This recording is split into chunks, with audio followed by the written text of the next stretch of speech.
brother! Harry Potter, the chosen one, the subject of the prophecy, marked as an equal by Voldemort himself. And yes, the prophecy could have been about Neville. Both boys were born as the 7th month died to parents who had thrice defied the Dark Lord. With the extreme irony being that out of the two possible choices, Voldemort selects the half-blood Harry versus the pure-blooded option, Neville. But what if Harry wasn't the chosen one first? What if someone came before him and died trying to defeat Voldemort? We have been doing some sleuthing over here and discovered a character who shares an alarming amount of similarities to Harry and who died fighting Voldemort. R.A.B. Regulus Black. The first chosen one. The boy who didn't live.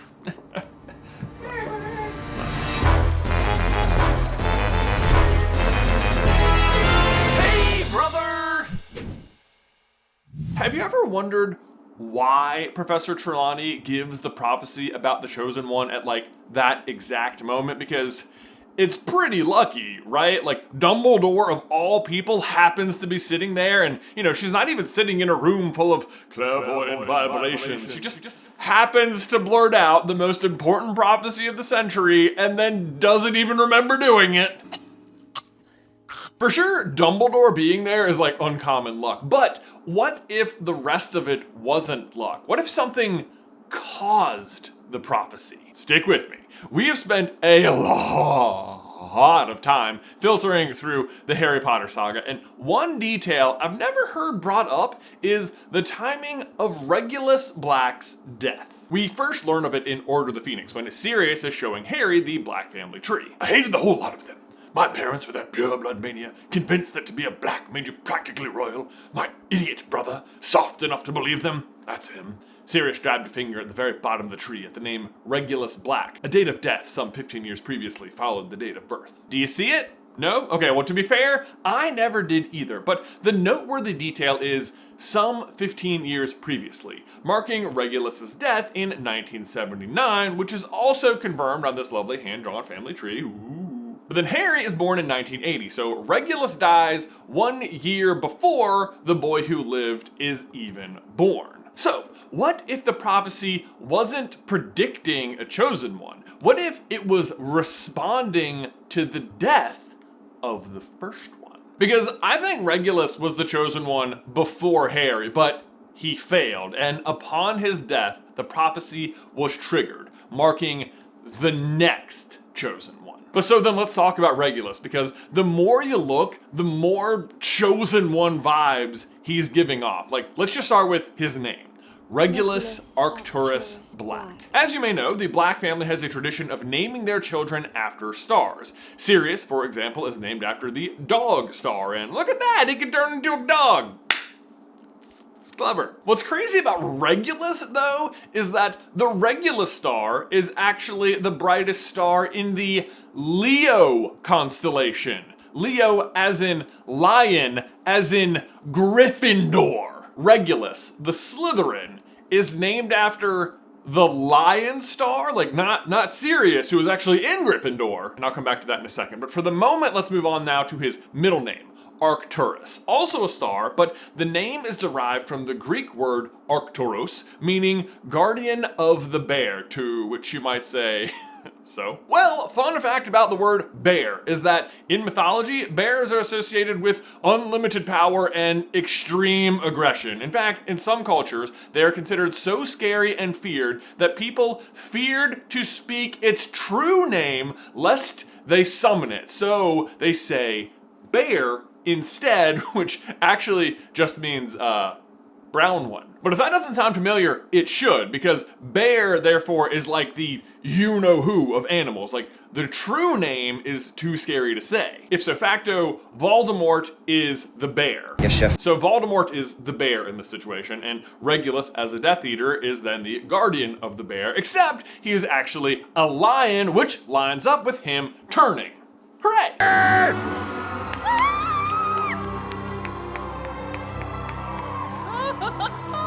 And him turning is extremely notable because literally no other Death Eaters do this ever, except Snape, but I mean, let's be fair. He does that for what he would call love, but I think what the rest of us would call toxic obsessive disorder, or TOD for short. And before you say Karkaroff doesn't turn. He names and then flees, and then dies.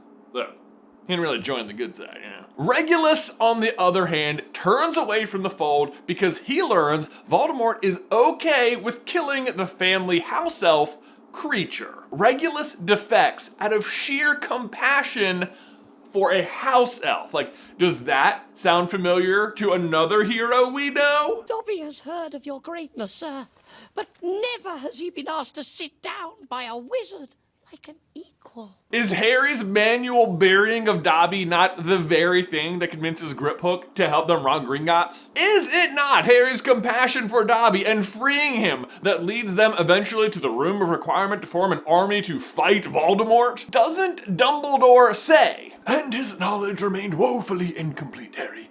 That which Voldemort does not value, he takes no trouble to comprehend. Of house elves and children's tales, of love, loyalty, and innocence, Voldemort knows nothing and understands nothing. Nothing." And I think Regulus exhibits all of those things. I think he loves his family, despite how misguided they are, and is loyal to their beliefs, right up until he realizes how much those beliefs threaten the innocent, in this case, Kreacher. But that does bring us to another big question, which is, why is someone with such big Gryffindor energy sorted into Slytherin? And honestly, I think it's because he chose it. I think he saw how his older brother Sirius gets basically disowned for his Gryffindorness, saw his parents treat him like a traitor, and he wanted to make them proud. When he sat down with the Sorting Hat, I bet he had one request. Not Gryffindor.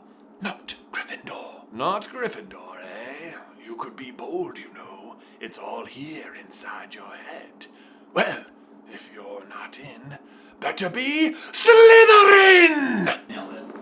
Thank you. Just like that, that's how it went, probably. Regulus tries to stay with the family and play the game until he just can't anymore, until Kreacher is threatened, and that's when he chooses to turn, and that's what makes him a hero. I mean, it is as Dumbledore says. It is our choices, Harry, that show us what we truly are, far more than our abilities. But it gets better. Okay, so for there to be a chosen one at all, there would also then have to be a prophecy, right? True, and I'm willing to bet there was, but that it just went unheard and unfulfilled, as Dumbledore does say can't happen. If Voldemort had never heard of the prophecy, would it have been fulfilled? Would it have meant anything? Of course not. Do you think every prophecy in the Hall of Prophecy has been fulfilled? Kind of makes you wonder if there was like a second child it could have been this time around too, because if so, my bet would have been on Sirius. In fact, an outsider looking in may even assume it would be him, like the eldest who the family tradition of pure-bloodedness and landed himself in Gryffindor. Definitely seems to fit the mold, right? Especially when the goal is taking down the heir of Slytherin. But it's just like with Neville, it's not the pureblood who Voldemort targets, thus making him the subject of the prophecy. It's Harry, the half-blood, the one like Voldemort, like Regulus, the one who chose Slytherin. Regulus is the one the Dark Lord would mark. Now, I mean, granted, all the Death Eaters get the Dark Mark, but nonetheless, he does mark Regulus. It's not a cool lightning scar, but you know, he doesn't end up being the chosen one. So. Now, of course, that's unconfirmed, but there are other Harry similarities as well. For example, as Harry himself points out, Regulus was a Seeker, and not just that, but a dark-haired, smaller-framed Seeker. And I know that's just Quidditch, and that doesn't really matter as it terms for fighting Voldemort, but the word Seeker is important in other ways in Harry Potter, and I think never more so than right here. You are the true master of death, because the true master does not seek to run away from death.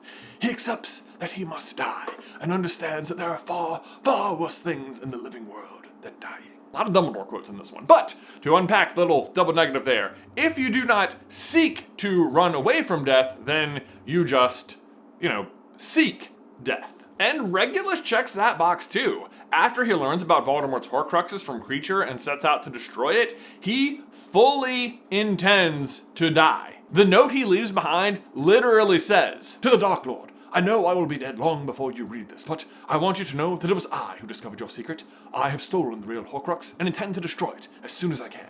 I face death in the hope that when you meet your match, you will be mortal once more.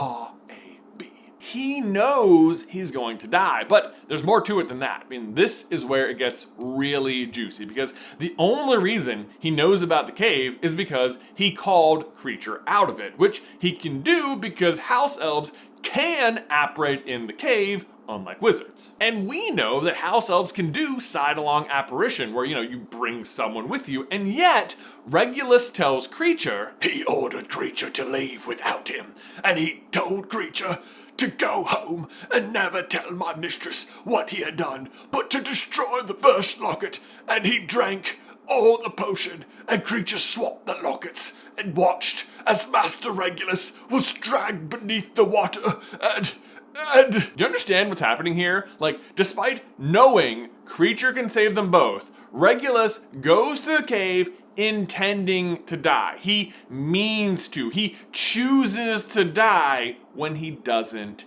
have to. Yeah, Regulus's death enacts sacrificial protection upon Kreacher. Now, whether he does this knowingly or not is hard to say, but he did figure out about the Horcrux just on context clues, so who knows? But either way, it happens, and if that's not Chosen One energy, I don't know what is.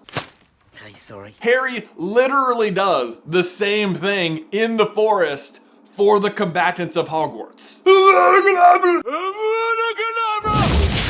It is a true act of purity, which not for nothing ties in nicely with the Black family motto, toujours pure, which means always pure. In the context of the story, this comes across as pure blood elitism, and yet the motto predates the list of the Sacred 28, the list of like all the pure blood families, which is important because if it doesn't mean pure like blood, then it must mean pure like good, like pure of heart. Outside of the context of Harry Potter, if someone described me as like pure, I would think that was a good thing. But here's some more fun. Did you know the word black itself is derived from the Proto-Germanic blachas, meaning burned? Sure, I said that wrong. And what happens to the faces Mrs. Black doesn't like on the family tree? They get burned. But the way it works out is that she ends up burning all the people who were like actually good people, but ironically, those end up being the pure ones whose burn now reflects the original pure meaning of the word black. Point is, Regulus's death casts sacrificial protection on Kreacher. Of course, never comes into play because Voldemort never tries to kill Kreacher directly, but if he had, that would have been quite the shock. But so let's get back to the prophecy itself. If Regulus really was the first chosen one, could his death have triggered the next one? Well, we know the prophecy can't have been made after July 1980 because it predicts someone being born as the 7th month dies. And it can't be before September 1st when school starts because then Trelawney just would have been hired for the 1979 school year. Which we know she wasn't because in Order of the Phoenix, she says she's been at Hogwarts for almost 16 years, meaning this is her 15th year in 1995, which, I'm so glad we paid the math budget on this one. Cha-ching, cha-ching, cha-ching-gery. But that puts the most likely timing for the prophecy somewhere in late 1979. And do you know what date always seems to attract crazy magical moments? Halloween. October 31st. I mean, it's practically cursed. Something crazy happens every year. I mean, it's the day Harry is attacked as a baby. It's the troll in the dungeon, the writing on the wall. It's the night Sirius breaks in. It's the night Harry's name comes out of the goblet of fire. Like, you get the picture? Harry, you put your name in a goblet of fire. So, imagine this. Far away in a dark cave, Regulus and Kreacher voyage to the island. Meanwhile, back in Hogsmeade, Dumbledore takes an interview with the Hogshead with the new potential instructor, Sybil Trelawney. It's not going well. Regulus drinks the potion. He screams. Kreacher begs him to stop. He refuses. Back at the inn, Severus Snape creeps up the stairs. Regulus finishes the potion. Kreacher grabs the locket and replaces it with the fake. Regulus commands him to go. He gets dragged beneath the water. He dies. Dumbledore stands to leave when at that moment, the one with the power to vanquish the Dark Lord approaches, born to those who have thrice defied him, born as the 7th month dies. Then, exactly 9 months later, to the day, the 7th month dies, and Harry Potter is born on July 31st. That's so nuts.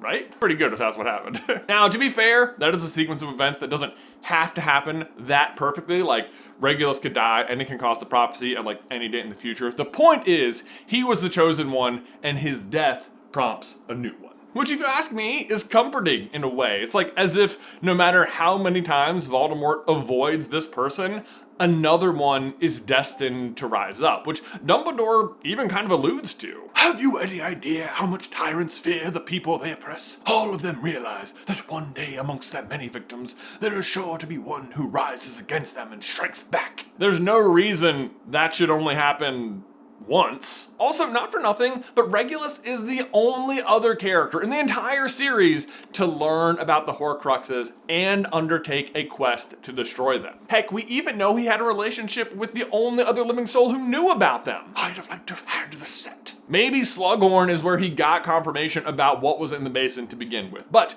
what do you think? Was Regulus the chosen one before Harry? Let me know in the towel section down below.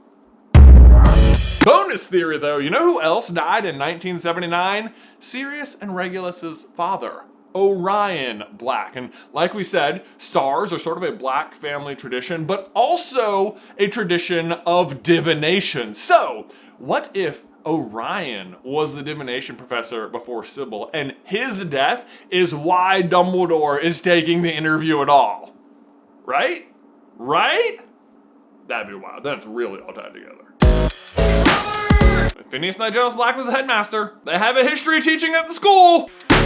Why didn't Voldemort kill Slughorn? Hey, brother! Horace Slughorn, a character we don't meet until Half-Blood Prince, and yet who has a devastating impact on the history of the wizarding world. Not on purpose, of course. Slughorn was always one to single out talented young students and take them under his wing and point them in the right direction, make helpful connections for them so that he could later reap the benefits of his assistance from afar. Roanoke Jones, captain of the Hollyhead Harpies, free tickets whenever I want them. But when he inducted one Tom Riddle into the Slug Club, an obvious choice really, he ended up biting off more than he could chew and inadvertently found himself at the crossroads in the wizarding history. Tom cornered him after supper one night and innocently brought up the subject of Horcruxes. What are Horcruxes? How are they made? How do you split your soul? And perhaps, most importantly, if it was possible to make more than one, is it possible to make 7? Isn't 7 the most powerfully magical number? Merlin's beer, Tom. And well, it is, but when it's not 7, it's 13. And if it's not 13, then it's 12. And if it's not 12, then it's 11. If you know, you know. Slughorn is very weary about discussing the subject at all, but does reveal what they are and how they work and how to split your soul. And in his defense, he also says that splitting your soul is an act against nature, that death would be better, and the idea of killing one person, much less 7, was a truly troubling thought and advises against any of it. Though he gives no real answer as to if you could make more than one, Tom walks away from the conversation feeling very good about what he's heard and clearly has not been dissuaded from the idea at all. And it's of course important to remember the fact that he's like literally wearing the ring already when he's inside of this meeting, which means he's already made at least one Horcrux, if not also the diary as well. And of course, we know that in the present that he does in fact use all this information and moves forward on his attempt to make a 7-part soul. Although, ironically, the moment that his soul is actually split into 7 pieces, which is what happens after he attacks baby Harry, is also when he becomes his literal weakest. So, that's just kind of funny. Here's the question. Although the conversation with Slughorn is initially very useful to Voldemort, it is also the memory of that conversation that helps Harry and Dumbledore zero in on exactly how many Horcruxes that they need to destroy. Information that is crucial to taking him down, because otherwise you'd never really know if you'd gotten all of them or if Voldemort was still out there, waiting to return in some distant future. So, if you are Voldemort and you know that you had this conversation with Slughorn and that he's the only other person who knows, why don't you just go kill him and make that information truly inaccessible? Why didn't Voldemort kill Slughorn? Today, we find out.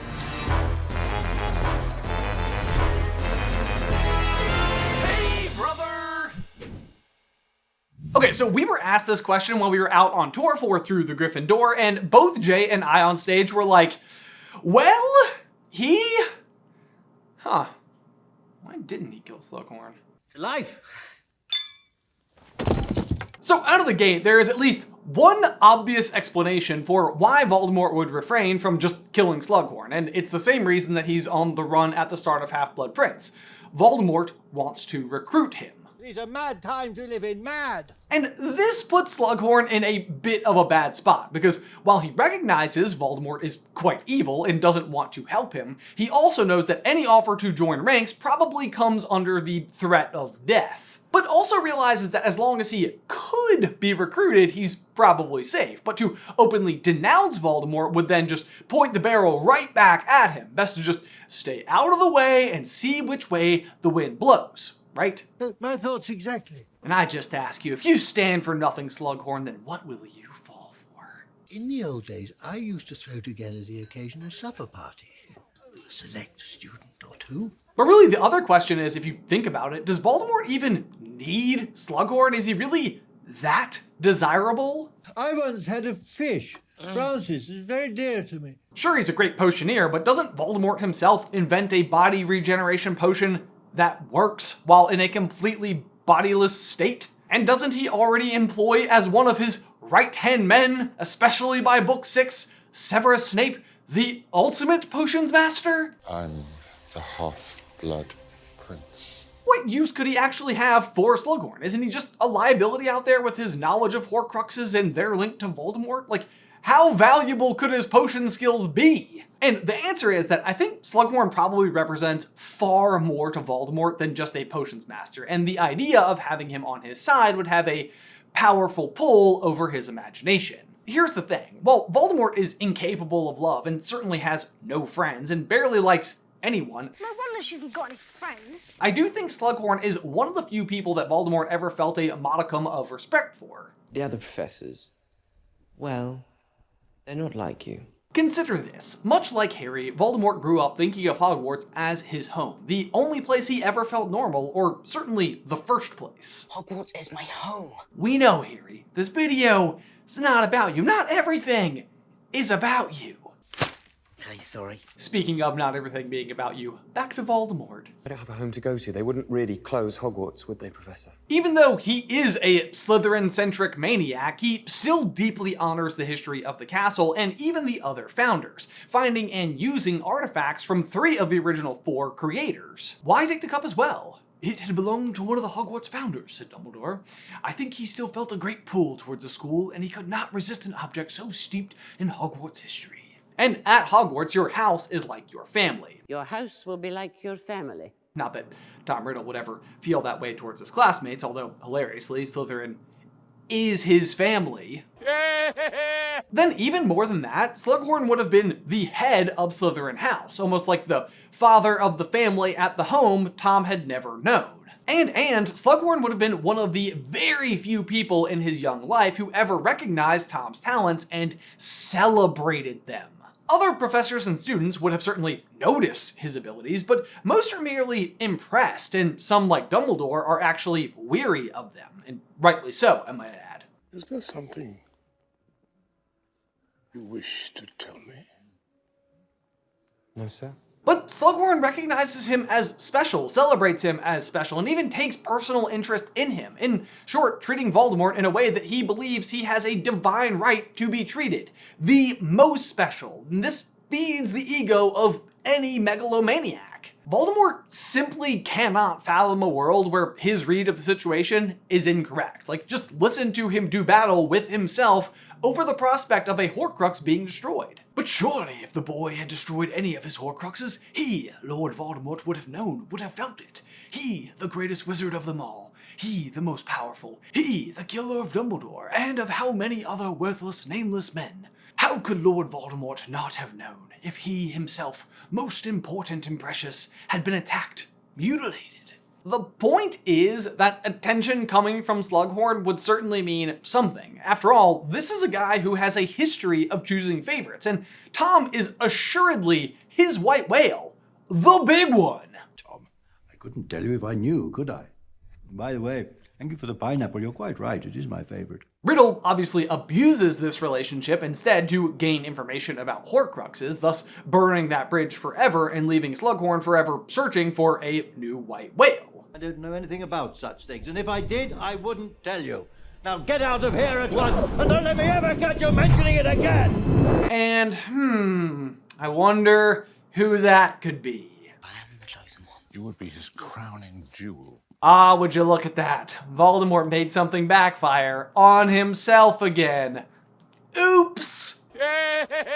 No, but the reality is that I'm not even sure he'd be aware of it. Voldemort's arrogance is such that he can't conceive of someone turning away from him, especially someone like Slughorn, a fellow Slytherin. Although, on that note, his arrogance may be leading him astray on this issue, but more on that in just a second, because the fact that Slughorn is a Slytherin could be a contributing factor to his survival as well. Because through the entire series, there's just one instance where Voldemort actually kills a Slytherin, Snape. And even then, he says he regrets it.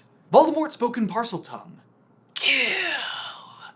I regret it," said Voldemort coldly. For what it's worth, he does not actually regret it. The very next line is literally, "He turned away. There was no sadness in him, no remorse." I don't think you understand how regret works, Voldemort. Even without remorse, at least there was purpose to become Master of the Elder Wand. Otherwise, it does not happen. And yes, a fellow Death Eater is killed in Karkaroff on his orders, but that's because he was a traitor. I have names, sir. There was a Rosia.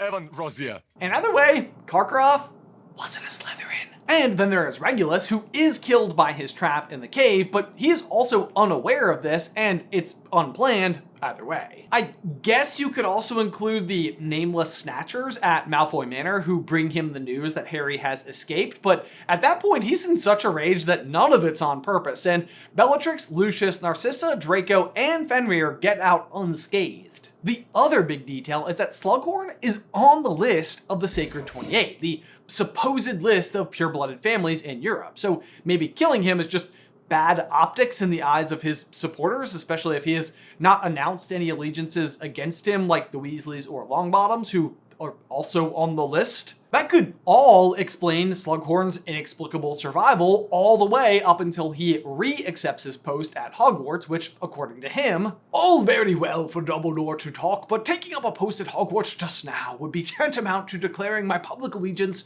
to the Order of the Phoenix. But, except he does, and thus an allegiance is announced, and you'd think the target would be on his back for certain at long last, his only remaining protection being Dumbledore and Hogwarts, which could have also been protecting him in the First Wizarding War since he was the potions professor there at the time. But Dumbledore does not last through the year, does he? No. After Half-Blood Prince, even that protection is gone from Slughorn, and yet, with the school under his control, and 3 Death Eaters on staff, Snape and the Carrows, Slughorn continues to be spared and employed. Like, what possible reason could Voldemort have at this point? The answer? Arrogance. See? I told you we'd come back to it. At the end of the day, whatever minuscule respect Voldemort may have held for Slughorn does not translate to believing him a particularly intelligent man. Because despite the conversation about Horcruxes that Voldemort had with Slughorn so long ago, here is his reaction to finding out that Harry has stolen the cup and is hunting Horcruxes. The scream of rage, of denial left him, as if it were a stranger's. He was crazed, frenzied. It could not be true. It was impossible. Nobody had ever known. How was it possible that the boy could have discovered his secret? Nobody had ever known. That is his belief and his insane arrogance on display. Because at least 2 people he is aware of did know, obviously Slughorn, who was so aware of it that he went about tampering with the memory and refusing to tell his secret out of fear and shame for the damage he had done.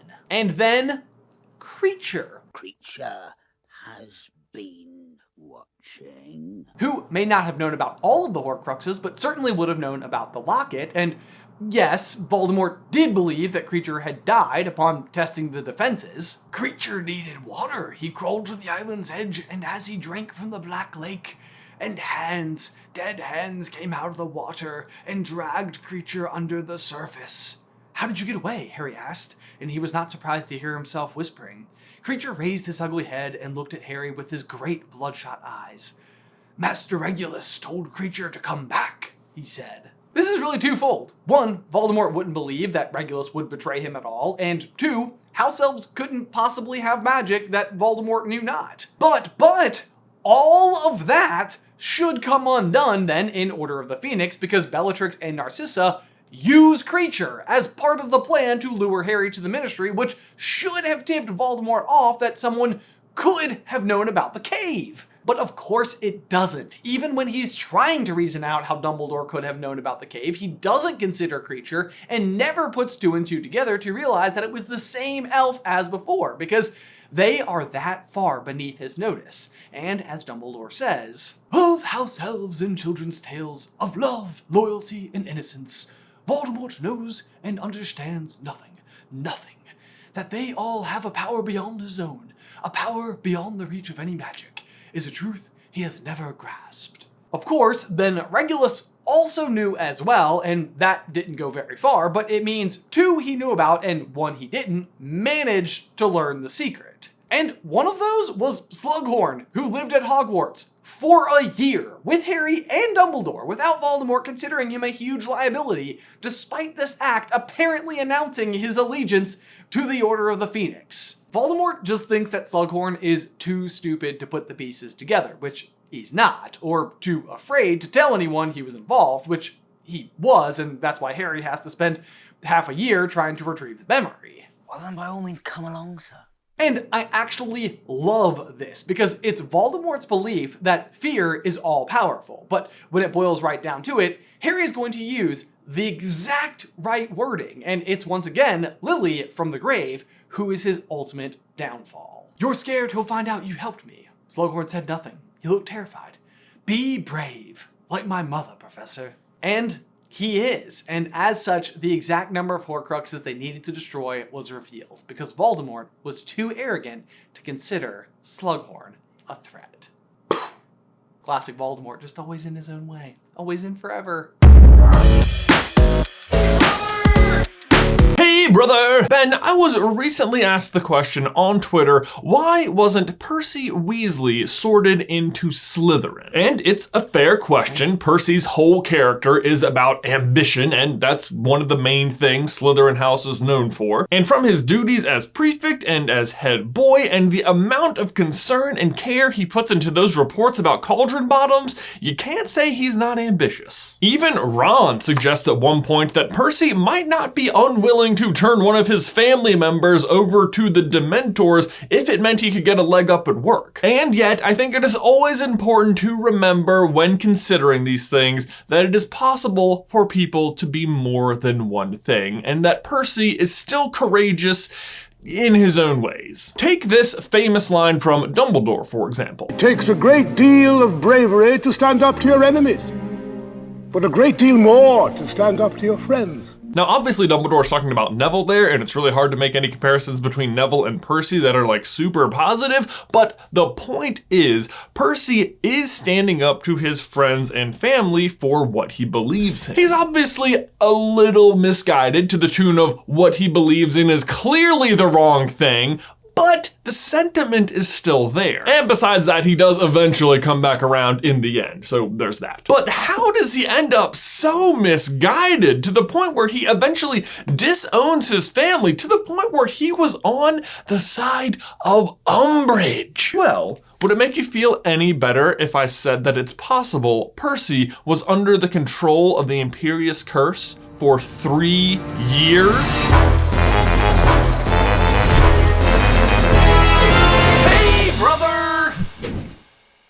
Okay, so I'm not typically one to go around making excuses for characters' bad decisions, least of all Percy, who is an insufferable prat at the best of times. But the more I think about this, the more it seems to add up. Percy was always rigid and annoying, but for the most part, good-hearted. He loves order and rules. He's kind of like Hermione dialed up to 10, but at some point he just loses the plot. And I think that moment is right here at the Yule Ball in the Goblet of Fire, nearly exactly halfway through through the entire series. This is the very first time Percy shows up to stand in for Mr. Crouch as one of the judges for the Triwizard Tournament, and I think at that point, he is already under the Imperious curse. So, how does said curse work? It sounds pretty straightforward, but it can be a little tricky. The basics of it are, once you are under the Imperious curse, you are forced to do whatever the caster wants you to do. But it is a little different from the other two unforgivable curses in a few ways. For one, unlike the other two, it doesn't cause pain at all. Instead, it's the exact opposite. It puts you in a state of complete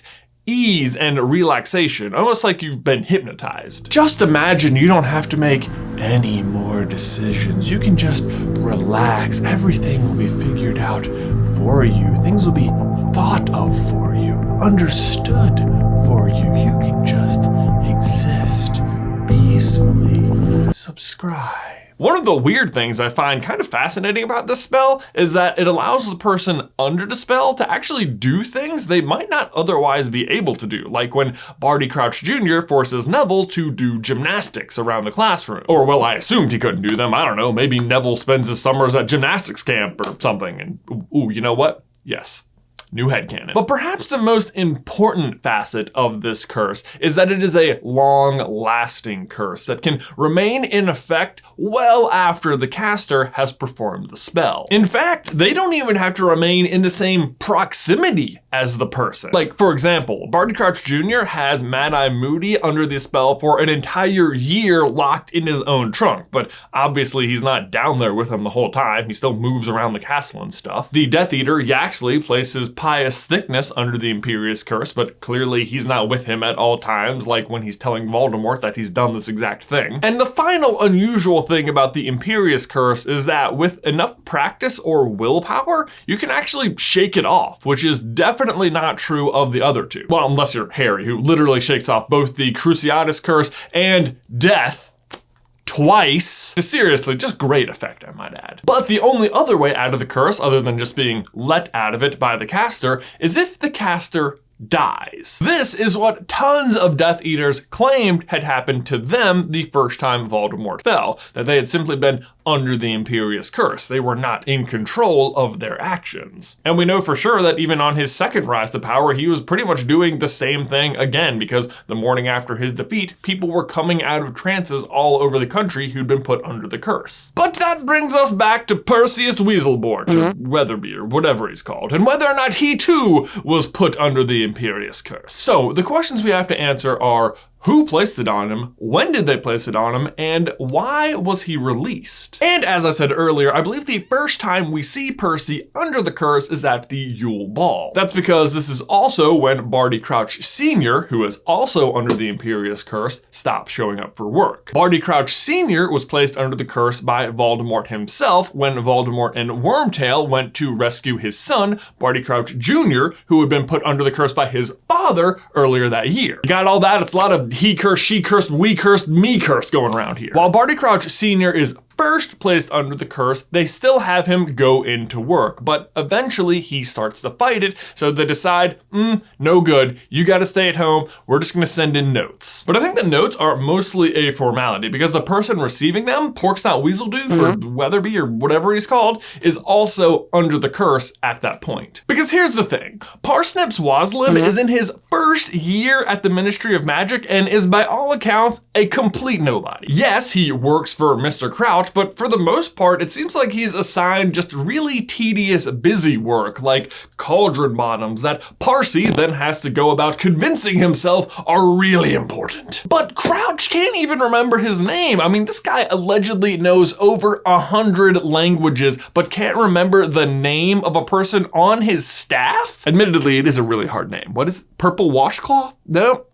But certainly as the head of the Department of International Magical Cooperation, he would have a lot of people working under him, right? Doesn't really seem like it adds up, does it? But here's the thing, if Voldemort and Wormtail are going to stop sending Crouch into work, a man who, according to Sirius, if he's ever taken a day off work because of illness before this, I'll eat Buckbeak. Crouch not going to work is suspicious in and of itself, so certainly you wouldn't want his replacement to blow the cover, right? But then you might be thinking, why would they choose Percy? Wouldn't he be just as suspicious for all of the reasons you just said? Yes, he would be, but Percy does have one very special thing going for him, and that is that he was the previous owner of one Scabbers the Rat, aka Wormtail. In fact, I dare say that Primrose Weverdeen over here was the main owner of Scabbers. Scabbers was his pet for 10 years and was only actually with Ron for 3. Wormtail knows not just the Weasley family, but particularly Polyester Wickersnicket over here extremely well. Honestly, it is better luck than Voldemort could have ever hoped for.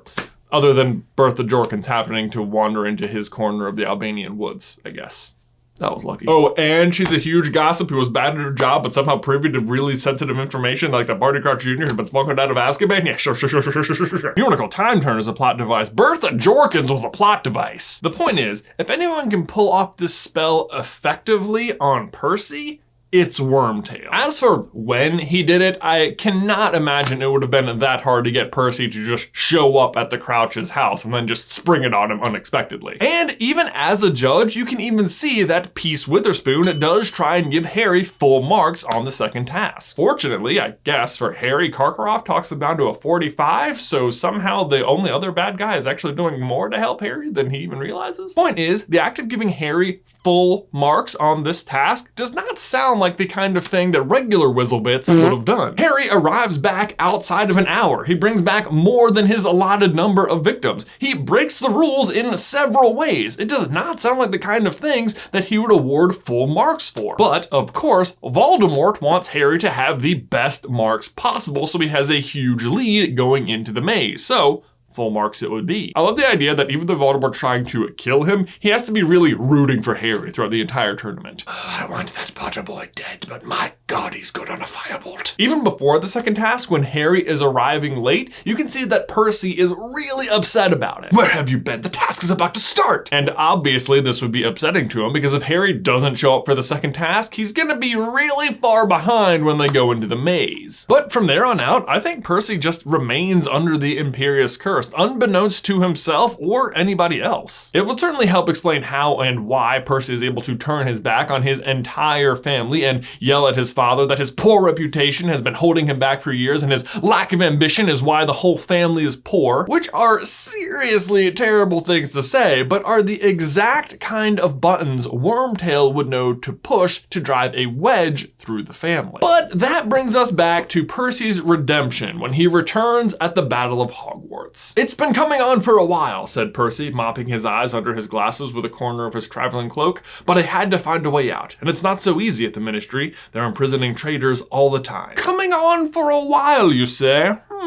That is interesting because it seems like it lines up pretty perfectly with one Peter Pettigrew's death. As a refresher, Wormtail dies after Harry, Ron, and Hermione are brought to Malfoy Manor, and in a moment of weakness, his silver hand turns on him and strangles him to death because he fails to kill Harry. That takes place at the beginning of April, and he arrives at the Battle of Hogwarts on May 1st, so it feels like more than enough time for the curse to break and then for him to start searching for ways out of the Ministry. But that all kind of brings us back to the original question I started with at the beginning of this video. If he was under the curse the whole time, and that's the only reason he was standing up to his family, and all he's left with is ambition, then did he actually belong in Slytherin House? But again, I don't think so, because once the curse breaks, if that is indeed what's happening, the first thing he does is come back to his family. And while it might take a great amount of courage to stand up to your family, I think what he does might take even more courage than that. And that is admitting he was wrong. And he literally yells it to the entire family. It is not an easy thing to do, but why he definitely still belongs in Gryffindor. Ben, my question for you and everyone else is, what do you think? Was Percy under the Imperious curse? But much more important than that, please leave us your best fake Percy name in the towel section down below. I cannot wait to read them all. Hey, guys, just gonna sneak in here real quick. Poor old Percy, am I right? Like, you don't want to end up like him. I mean, I guess he comes around to the end, but like, what I mean is you don't want to be constantly listening to orders in your head. What you want to be listening to is today's sponsor, Raycon. That was such a good catch. First try, literal first try. take back the voice in your head and drown out that Dark Lord whispering bad ideas to you, and do it in style, because Voldemort is not the only thing making a comeback. So are Raycon's fan favorite Everyday Earbuds Classic, now packing active noise cancellation. I'm not kidding, I literally use these every day, and I can tell you for certain, I have not heard a single Dark Wizard give me instructions while doing so. So, like, you know, case in point. We're actually heading out on the road for Through the Griffin Tour very soon, which means spending a lot of time on the road, and I generally use a lot of that time to read chapters for the next show to make all my notes, but it can be hard sometimes when, you know, Ben is singing Pink Pony Club for 2 hours straight. Pink Pony Club, he's getting better. Enter Raycon, so I can not only drown out Ben, but also listen to the chapter as I read it, like multitasking, baby, or I don't know, is that just like doing the same task twice, but like at the same time, because I'm reading or something, whatever. And yes, the drives are long, but that is not an issue because Raycons have 8 hours of playtime on a 32-hour battery life, and audio quality that rivals big audio brands at half the price. So if you want to get your hands or, you know, ears on some and drown out that Dark Wizard or your enthusiastic singing brother, head on over to buyraycon.com/supercarlin to get 20% off the fan favorite Everyday Earbuds Classic. Right now, Raycon is offering 20% off their Everyday Earbuds Classic. Buyraycon.com/supercarlin, sponsored by Raycon. Link in the description down below. And now, back to the theories. Next up, who was Crookshanks' original owner? Who could it be? Who could it be? The Potters. Hey, brother!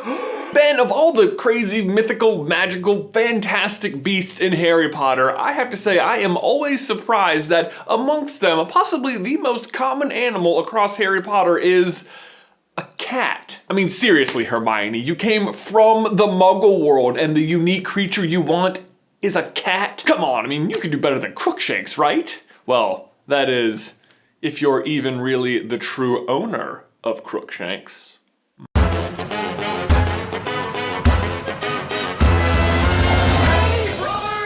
In a world with thestrals and hippogriffs and thunderbirds and basilisks, how is there still so much room for cats? Sure, yes, cats are commonly associated with witches in general, but Harry Potter is about to have 5 movies come out called Fantastic Beasts, based on the textbook Fantastic Beasts and Where to Find Them, and yet, cats? And right out of the gate too, J.K. Rowling wastes no time. The first magical character we meet in Harry Potter is Professor McGonagall disguised as a cat. And she's not the only cat on Privet Drive by a long shot. Harry's squib neighbor, Mrs. Fig, is considered quite the crazy cat lady and has 4 more. And I have to say, for a witch, I think she could have done a lot better with the naming. Mr. Pauls, Mr. Tibbles, Snowy, Tufty. Come on, Mrs. Fig. But to be fair to Mrs. Fig, apparently her cats are not just common house cats, they are crossbred between common house cats and Kneazles, which she then apparently sells and makes a killing in. Kneazles, in case you were wondering, are small cat-like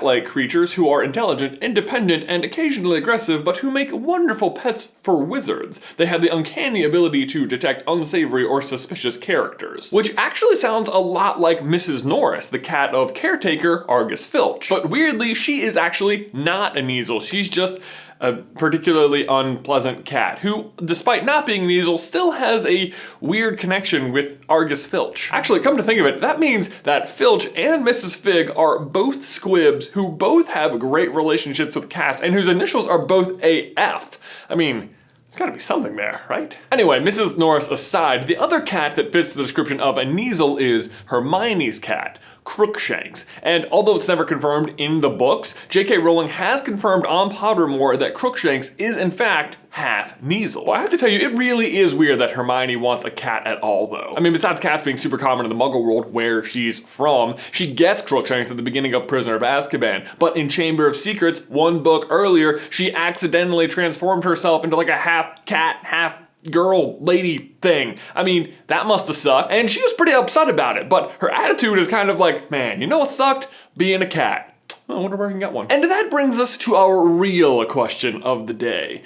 Is Hermione the true owner of Crookshanks? Well, yes, she is the true owner. She does buy Crookshanks, but Was she the original owner? Crookshanks as a character has never really made a ton of sense to me. Like, why does he exist? Like, sure, maybe he's there to tip you, the reader, off that Scabbers is not exactly what he appears to be, but still, that's more of a hint for you, the reader, not like any of the characters in the book. It's like she wrote Crookshanks to give more meaning to Scabbers, but then also created a character that had less meaning itself. I mean, I guess he is also the source of Ron and Hermione fighting that whole year, and he does steal the passwords for Sirius to get into Gryffindor Tower, but I don't know, I still feel like the whole story wouldn't really change that much if Crookshanks wasn't there. And he really just inserts himself into the plot when Hermione and Ron and Harry enter the magical menagerie. Or does he? If you will recall, upon entering the shop, Crookshanks jumps down from the top shelves and lands on Ron's head. Now, looking back, you probably assume this is because Crookshanks recognizes that Scabbers is askew.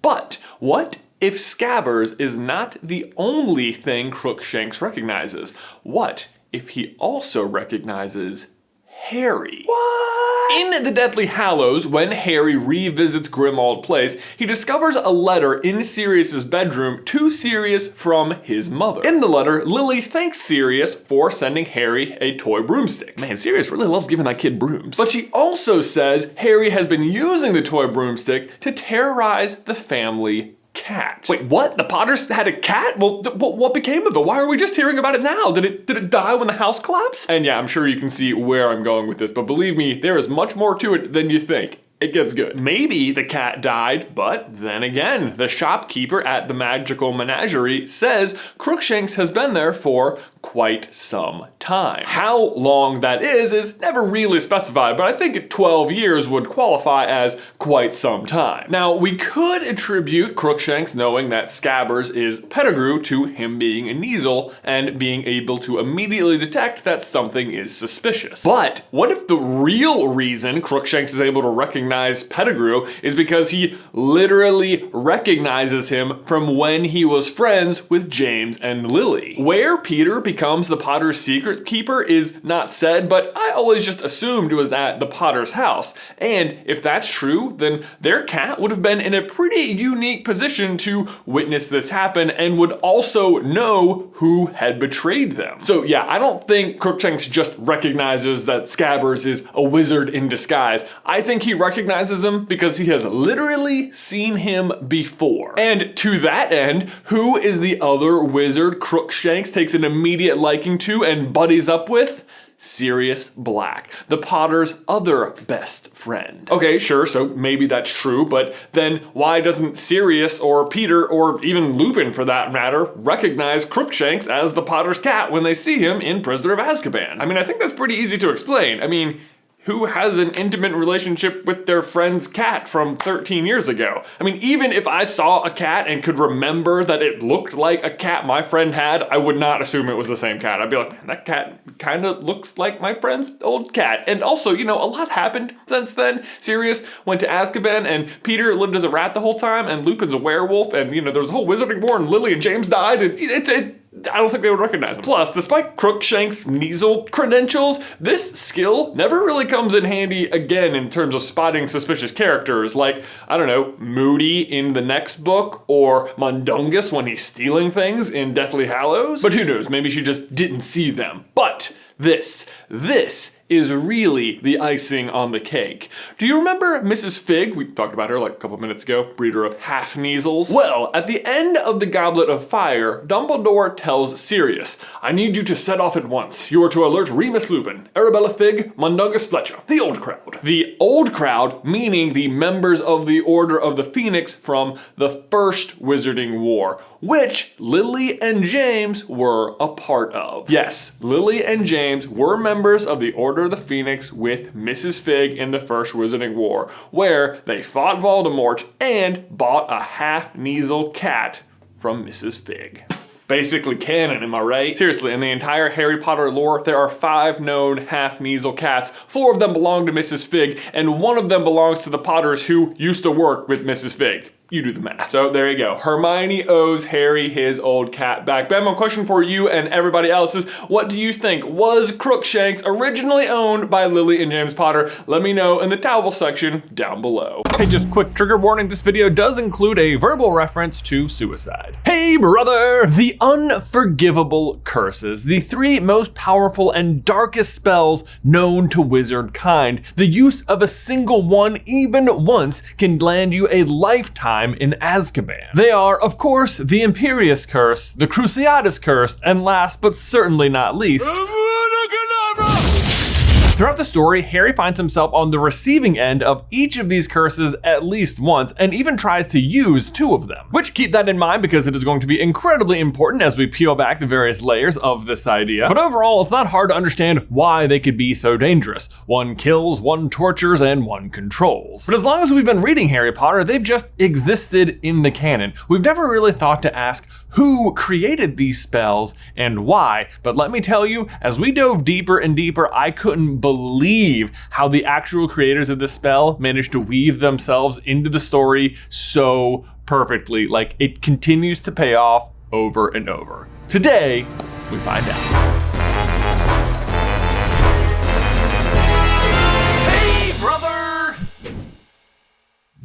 Who created the unforgivable curses? Well, today I think we're just gonna start with the answer and then work backwards, because the more you peel it back, the crazier it gets. My confidence level on this one is sky high. So without any further ado, the creators of the unforgivable curses were none other than the 3 Peverell brothers, the same brothers who created the Deathly Hallows. The idea being that not only did each brother create one of the Deathly Hallows, but they also each created one of the unforgivable curses. But before we get too deep into this, I do want to give a huge shout out to Brett's thoughts over on TikTok for first piecing together this idea. Because like I said, once I started digging into it, I found it to be more and more and more true. So I reached out to him and asked if we could expound upon it here on the channel, and he was all for it. So if you want to see the original post or any of the other TikToks he makes, I will leave a link to that down in the description down below. He does lots of other fun Harry Potter content, so please go check it out, give him a follow and a like, tell him we sent you there. Thank you, Brett's thoughts. So again, the idea is that the 3 brothers who created the Deathly Hallows, the Elder Wand, the Resurrection Stone, and the Cloak of Invisibility, each created one of the unforgivable curses. Dumbledore himself says it's more likely that the brothers were just incredibly talented, powerful wizards who were able to create the Deathly Hallows, rather than it being more likely that they ran into death on a bridge who gave them the items. But if they were clever enough to make those super powerful items, then it stands to reason that they were also clever enough to come up with these insanely powerful spells. In fact, the fact that Avada Kedavra is the killing curse, and that they're also supposed to have created the Deathly Hallows, kind of fits pretty well on its own, right? Like, the creators of the Deathly Hallows created the killing curse. I mean, heck, you could probably go one step further and say that the creation of the spell Avada Kedavra is what led the Elder Wand to have such a reputation as a wand that could never lose. Like, is it truly an unbeatable wand, or was he just the only one who knew the unblockable killing curse? But so yes, if you're doing the math, that does mean I think the first brother, Antioch, who had the Elder Wand, is the one who created Avada Kedavra. And since he was the first brother, he also seems like a good place to start. As the story goes, Antioch asked Death to create a wand more powerful than any in existence, a wand that must always win duels for its owner, a wand worthy of a wizard who had conquered death. Conquered death indeed, more like conquered the spell that can cast death. But really, the way Antioch describes how he wants the wand to work lines up pretty well with how we know Avada Kedavra to work. Moody tells the class in Goblet of Fire, "Not nice, not pleasant, and there's no counter curse. There's no blocking it. Only one known person has ever survived it, and he's sitting right in front of me." An unbeatable spell for an unbeatable wand. Even the fact that Harry himself is the only person to survive Avada Kedavra, and then by book 7 he like levels up and survives it again, this time cast by the Elder Wand, seems to fit. Of course, in that moment, Harry himself actually is already the master of the Elder Wand and master of death in a way that Antioch never really was. Because while Antioch may have conjured up the spell that can cast death, death, he certainly couldn't avoid death. And actually even more interesting is that the Elder Wand has a thestral core hair, which according to Wizarding World, is a potent but tricky core to master. Only a Witcher wizard who is capable of accepting death could do so. So yet another reason to question whether or not mastery of the Elder Wand comes from winning it or just the mindset of the user. Voldemort fears death above all else, while Harry walks into the forest fully prepared to die. Thanks of course in part to his Council of the Dead, which Harry was able to summon to his side using the Resurrection Stone. Which is a great segue into the second brother, Cadmus, the creator of the Resurrection Stone, and as far as I'm concerned,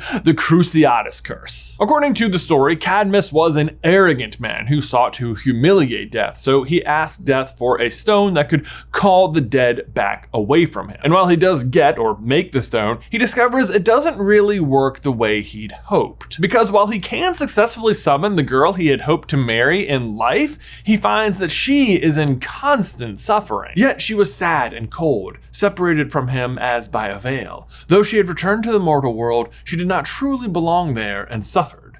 Finally, the second brother, driven mad with hopeless longing, killed himself so as truly to join her. Gosh, the wording there is so specific that there is no chance it is a mistake. Like, by a veil, that is 1000% a reference to the veil in the death chamber that Sirius falls through. Which, in case you were curious, we also have a theory that maybe the Peverell brothers were responsible for creating the veil itself. Full video by clicking the card. But I digress. It is pretty clear from the description of Cadmus's use of the stone that both for the living and the dead, the Resurrection Stone causes insufferable pain, even if it's not the kind you'd expect. Really, it's as Dumbledore says. Words are, in my not so humble opinion, our most inexhaustible source of magic, capable of both inflicting injury and remedying it. And of course, what he means there is that while magic is obviously very powerful, the non-magic words you say to another person can be just as damaging and harmful or helpful than even the worst magic. It's like that old saying, sticks and stones might break my bones, but words will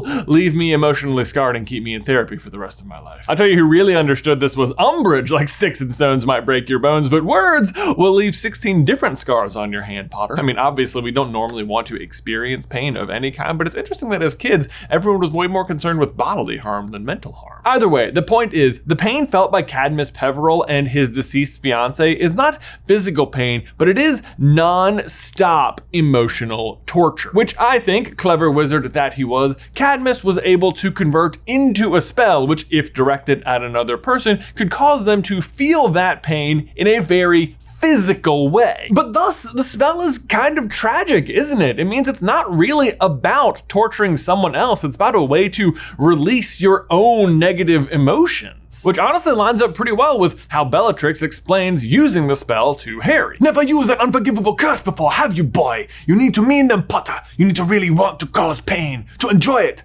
Righteous anger won't hurt me for long. I'll show you how it's done, shall I? I'll give you a lesson. Now, of course, in her case, she really is trying to cause pain, but the takeaway is that you do need to be really feeling the emotion. Embrace your anger, if you will, and channel it through yourself into the spell. The best account we ever get for what it feels like to be hit with the Cruciatus curse comes in the graveyard when Voldemort is using it to torture Harry. It was pain beyond anything Harry had ever experienced. His very bones were on fire. His head was surely splitting along his scar. His eyes were rolling madly in his head. He wanted it to end, to black out, to die. It hurts so bad he wants to die, which is interesting wording because, of course, in the story, that's exactly what death wants, isn't it? And it's exactly how Cadmus felt until the point where he took his own life. And perhaps even more interestingly is that even in such pain, Harry does not pass out. Normally, if you were in that much pain, that would be your body's response to protect you from having to feel it. And yet, Harry stays conscious. Why?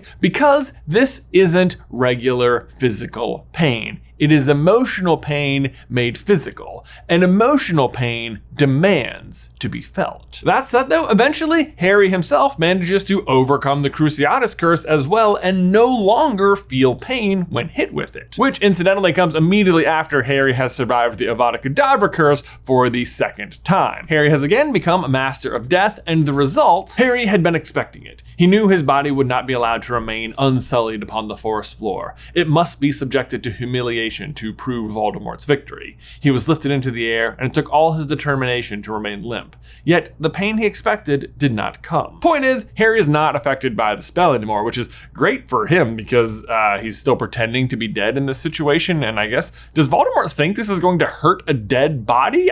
Does he just, what? This is weird. But if you're keeping track, that means that in becoming Master of Death, Harry is able to overcome 2 of the unforgivable curses, which to me furthers the connection between the unforgivable curses, the Deathly Hallows, and the Peverell brothers. Speaking of whom, that brings us to the third brother, Harry's very own long-dead ancestor, Ignotus Peverell, creator of the invisibility cloak, and as far as this theory is concerned, the Imperious curse. Ignotus stands apart from his 2 brothers as the youngest and the wisest, and he does not seek to overpower or humiliate death, simply to avoid him, or perhaps in a more realistic setting, just be left alone and protect the ones he loves. Similarly, the Imperious curse stands apart from the other 2 unforgivable curses. While all 3 can be used to terrible ends and are very dangerous in the wrong hands, the experience of being hit by the first 2 is very different from being hit by the Imperious curse. Avada Kedavra obviously kills you, Crucio makes you feel like your literal bones are on fire, but Imperious, it was the most wonderful feeling.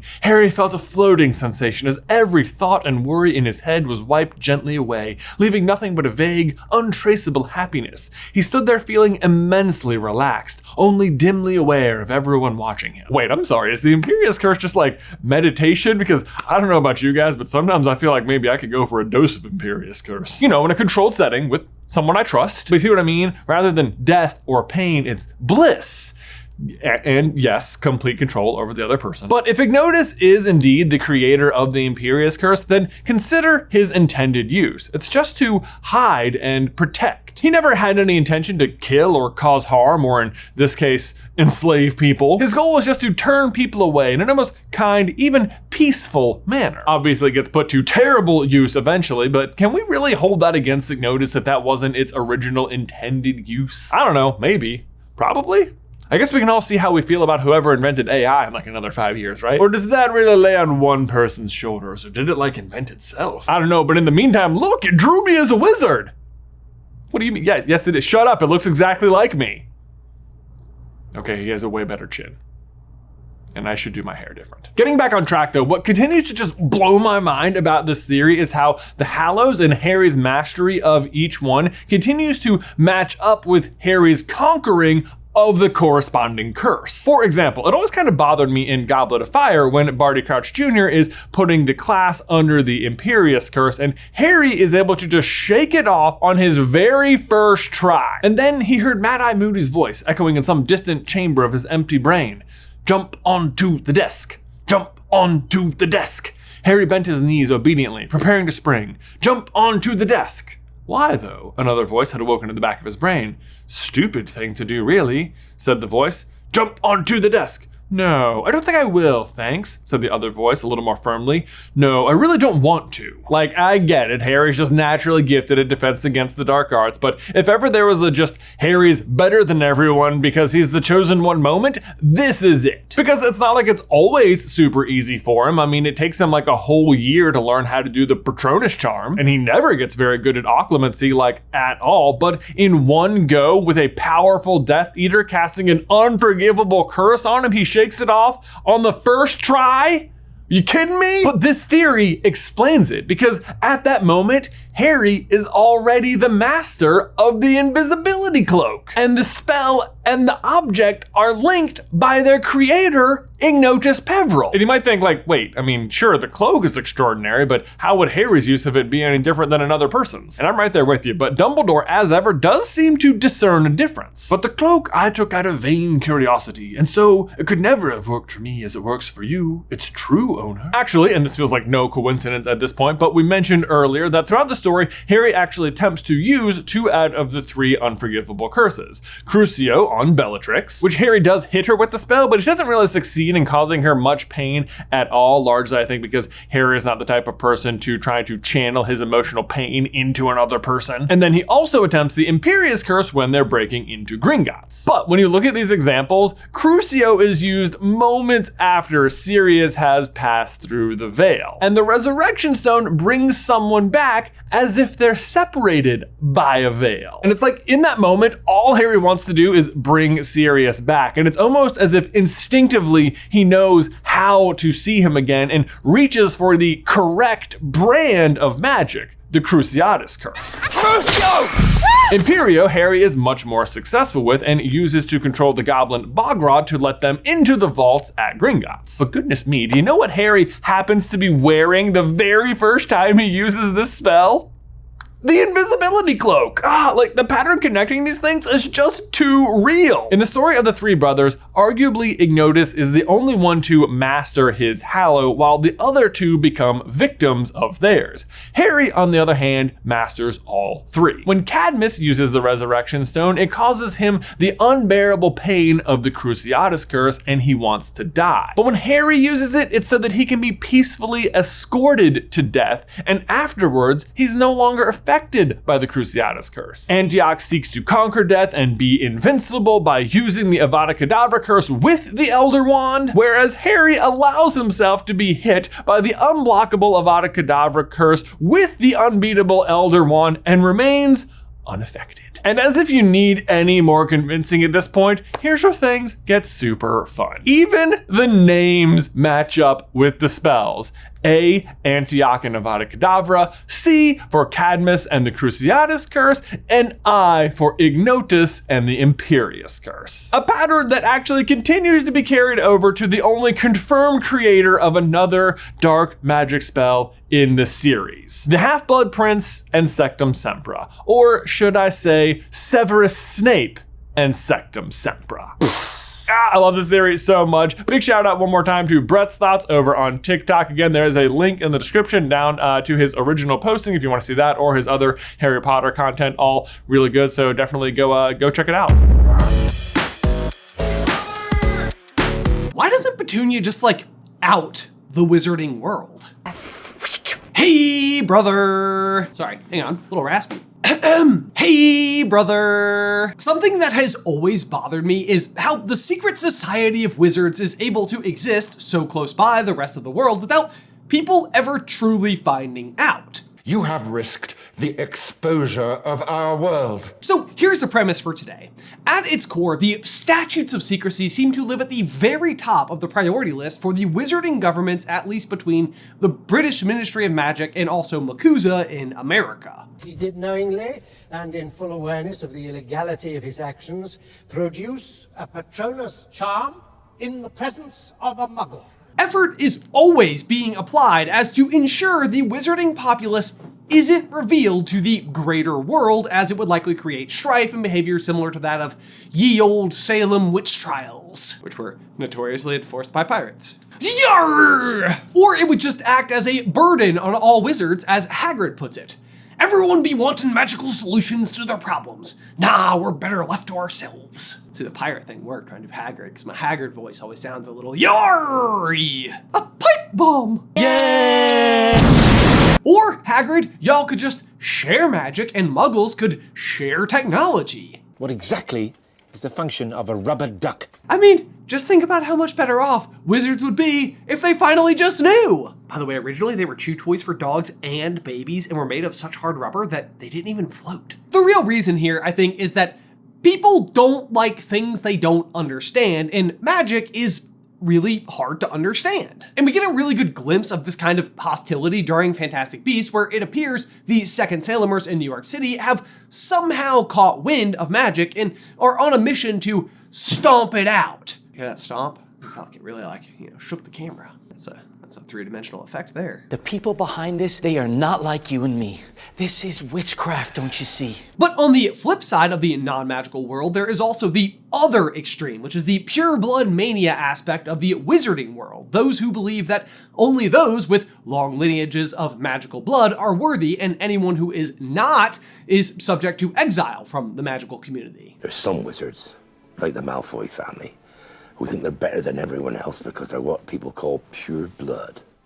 And the hang-up that these purists run into is never on more proud display than the eventual outcome of the Gaunt family, those who stuck so stringently to only marrying amongst a pool that grew shallower and shallower generation after generation. I mean, look at that guy, turned into a megalomaniac Dark Lord. So there's that. Even dating back to the 1930s and 40s in the wizarding world, we have the publication of the Sacred 28, outlining all of the pure magical families of the day. And in case it's not obvious, 28, not a huge number, meaning that a vast majority of those that we know in the wizarding world have much more, pun not intended, muddy waters when it comes to the heritage, at least in the eyes of purists. Even Ron, who is 12, sees the issue here. It's a disgusting thing to call someone, said Ron, wiping away his sweaty brow with a shaking hand. Dirty blood, see? Common blood. It's ridiculous. Most wizards these days are half-blood anyway. If we hadn't married muggles, we'd have died out. This cracks the door into a very important question that seems to skate beneath the surface of the greater wizarding world. If so many of the witches and wizards that we know and love do not come from pure blood families, then it means that the intermingling between magic and non-magic people is quite prominent. I'm the half-blood prince. Yeah, we know, you melodramatic bat. That is a lot of open liability out there for a group of people whose government's primary objective is not letting information about their existence bleed out. You were seen by no less than 7 muggles. And while I'm sure plenty of households made up of magic and non-magic members are aware of the risks and would take steps to avoid spilling the secrets, it also feels like there would be instances where things would be, shall we say, less friendly. I'm half and half. My dad's a muggle. Mum's a witch. Bit of a nasty shock for him when he found out. A nasty shock? Sure, I mean, I've been married for 5 years, and if my wife came home today and let me know that she was in fact a real-life witch, even given what I do for a living, even being someone who still thinks my own letter may have gotten lost somewhere along the way. Actually, now that I mentioned it, she did insist upon buying a Ouija board earlier this year, so. But the point is, I'd be pretty gosh darn shocked. Then I'd want to know literally everything, and can I have a wand? And is it possible that my daughter is a witch too? Does she get a wand? Can we move to Scotland? Should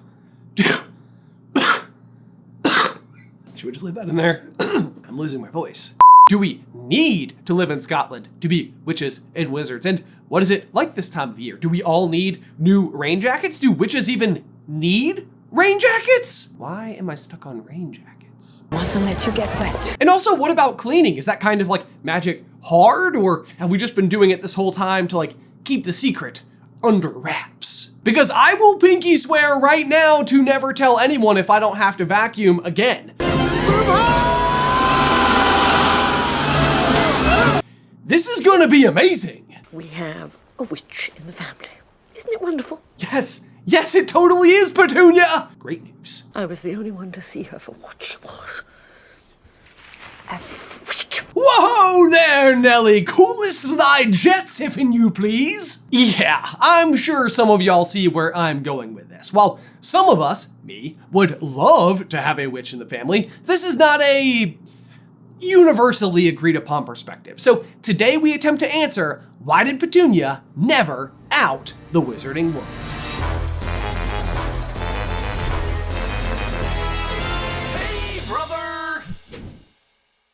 Okay guys, so I'm using Petunia as our jumping off point because we know the most about her specific circumstances related to the wizarding world. During The Prince's Tale, we get a glimpse back into the lives of Snape, Lily, and Petunia when they're children, and Lily is just starting to realize that there could be something different about her. The flower sat there, opening and closing its petals, like some bizarre many-lipped oyster. "Stop it!" shrieked Petunia. "It's not hurting you," said Lily, but she closed her hand on the blossom and threw it back to the ground. "It's not right," said Petunia, but her eyes had followed the flower's flight to the ground and lingered upon it. "How do you do it?" she added, and there was a definite longing in her voice. From a very young age, Petunia witnessed magic in her younger sister, and her initial curiosity very quickly gave way to jealousy, then morphed through the years into a complete hatred. Perfect sister being who she was. This hatred is a particularly curious aspect for Petunia because while I wholeheartedly disagree with her perspective and behaviors, I don't struggle to see how this might not be a more common outcome through time. Just like Snape, who could never let a schoolyard rivalry go, Petunia never lets this hatred of magic go, even when it means mistreating Harry when he is ultimately in their care. Boy, can you imagine if Snape and Petunia had ended up together? We actually made that video. So what would specifically stop her from ever taking this information that she knows to be real and revealing it to the greater world, creating her own version of Mary Lou Barebone's second Sailorverse? Well, for starters, it would be counter to the Dursleys' nature. I mean, the literal first sentence of the whole story is, "Mr. and Mrs. Dursley of number 4 Privet Drive were proud to say that they were perfectly normal, thank you very much." The Dursleys don't like anything out of the ordinary. At all. I'm warning you now, boy. Any funny business, any at all, and you won't have any meals for a week. And so instead of combating the magical world, they choose to pretend it does not exist. Will not be going, I tell you. We swore when we took him in we'd put a stop to all this rubbish. No post on Sunday. Right you are, Harry. And that might be a fitting enough explanation. The Dursleys are not of the enterprising, create a revolution or raise awareness type. They're happy to complain about others violating the water pipe ban during the day, only to just also do it even more secretly at night. Well, let's just say for a second that they did want to tell the greater world. Would anyone even believe them? Fudge himself brings up this point when speaking to the other minister. "The Minister of Magic only reveals him or herself to the Muggle Prime Minister of the day," said Fudge, poking his wand inside of his jacket. "We find it the best way to maintain secrecy." "But then," bleated the Prime Minister, "why hasn't a former Prime Minister warned me?" At this, Fudge had actually laughed. "My dear Prime Minister, are you ever going to tell anybody?" Honestly, it's kind of hilarious that this seems like a sufficient explanation. Fudge is so self-aware about how ridiculous magic is to the non-magic population that he's not even concerned that a different head of state would do anything about this knowledge at all. This theme comes up quite a bit within the wizarding world. For example, when Harry's on the night bus, he asks Stan about how it's possible a triple-decker purple bus could just casually be launching itself through the streets of London, and Stan is utterly unbothered. "How come the Muggles don't hear the bus?" said Harry. "Them," said Stan contemptuously, "don't listen properly, do they? Don't look properly either. Never notice nothing, they don't." Muggles? They don't see nothing, do they? Or when Arthur explains some of the ways that wizards tampered with Muggle objects, he takes it one step further. People just don't reach for magic as an explanation. "Why would anyone bother making door keys shrink?" said George. "Just Muggle baiting," sighed Mr. Weasley. "Sell them a key that keeps shrinking to nothing so they can never find it when they need it. Of course, it's very hard to convict anyone because no Muggle would admit their keys keep shrinking. They'll insist they just keep losing it. Bless them. They'll go to any lengths to ignore magic, even if it's staring them in the face." This is part of the problem, to say the least. Even if Petunia was motivated and wasn't perfectly normal, thank you very much, they would still be ramped up against the fact that the average person simply will not accept the idea that magic is the explanation. Even Mary Lou Barebone, as miserable of a human as she is dealing with this very problem when attempting to go to the press to out the wizarding world. "You're missing a trick here." The hilarious irony is that the wizarding world is trying so hard to maintain secrecy, while the non-magical world is unwilling to accept their existence in the first place. I mean, it's almost like the Ministry is doing nothing. Wait. Even still, and once again, we are dealing with pretty terrible people pretty much the whole way round. Here you go, freak. Y'all, we gotta stop throwing that term around. Anyway, so let's assume that you are motivated and not perfectly normal, thank you very much, and not a complete and total butt munch, but maybe just like the Muggle counterpart to an Arthur Weasley. What exactly is the function of The new Nimbus 2000! I'm going through this whole process, trying to figure it out, and finally, it did make me wonder whether or not they even could tell others about the magical world if you are a muggle in all of those conditions I just listed and wanted to talk about it more openly, would there be something magical preventing it? What I mean is similar to what Hermione tells us about Hogwarts Castle itself. So go on, how'd you heart a place like Hogwarts? It's bewitched, said Hermione. If a muggle looks at it, all they see is a mouldering old ruin with a sign over the entrance saying, "Danger, do not enter, unsafe." Or there's the tactics that are used at the Quidditch World Cup grounds. Again, Arthur explains, Ministry Task Force of 500 have been working on it all year. Muggle repelling charms on every inch of it. Every time muggles have got anywhere near here all year, they've suddenly remembered urgent appointments and had to dash away again. Bless them. I'll tell you guys what, if he blesses them anymore, he's gonna need to pick up some Mucinex.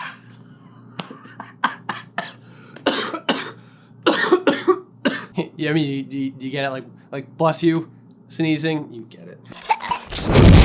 The point I'm trying to make is there's a considerable amount of effort placed into the most common instances where a muggle-wizard interaction would be avoided. Just to cover our bases, we also know that at the World Cup that Obliviators are working overtime correcting muggles who have experienced magic, and I think these folks are probably up to this task all the time. This would fall more into the column of muggles can witness magic, but wizards work hard to make them unwitness it. Ladies and gentlemen, if you will, look right here.